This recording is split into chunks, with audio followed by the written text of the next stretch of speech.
y'all, it's me, Sister Girl Tuesday, back at it again with another video. And I want to welcome you by saying happy fall, y'all. I have made my own personal challenge to try to use pumpkin for my recipes this fall season. So the next couple videos will be pumpkin inspired, pumpkin based, pumpkin flavored. Okay? And this week, instead of giving you savory, I'm gonna be giving you sweet, to welcome us in, usher us into the fall pumpkin spice vibes. Let me give this disclaimer. I'm not a baker, which is why today's pumpkin coffee cake is more of a pumpkin bread with a little bit of, ooh, hey, it's sweet on top situation. Nonetheless, it is Sister Girl Tuesday stamp certified poppin'.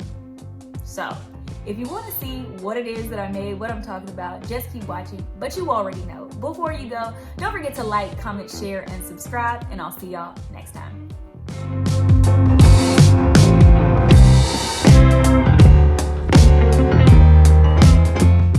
First thing you're going to do is make your pumpkin spice. So I'm going to need 1 teaspoon of cinnamon, and then you're going to need 1/4 teaspoon of nutmeg, 1/4 teaspoon of ginger, and 1/4 teaspoon of allspice.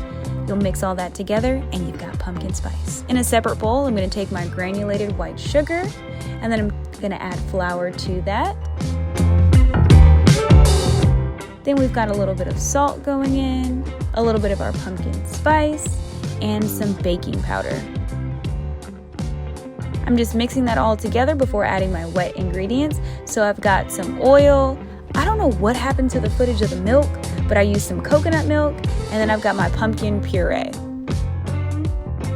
A little vanilla extract, and then mix everything together. When it's well mixed, it should be this consistency. Now I've got some pans that are floured and buttered. Now remember I said I'm not a baker. A baker would know that I didn't need to fill these up as much as I did, but that's okay.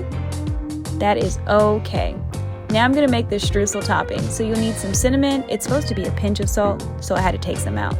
Brown sugar and a little bit of flour. I'm gonna mix all this together before adding my melted vegan butter. All right, and vegan butter going in.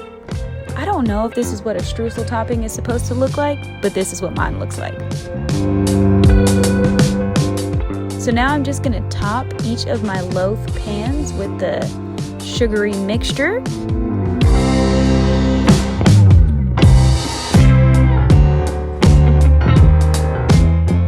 All right, and now I'm gonna put it into my oven that's been preheating at 350 degrees for about 35 minutes. And I just couldn't wait, so I had to peek on it. But this is what it looks like when it's cooled and sliced.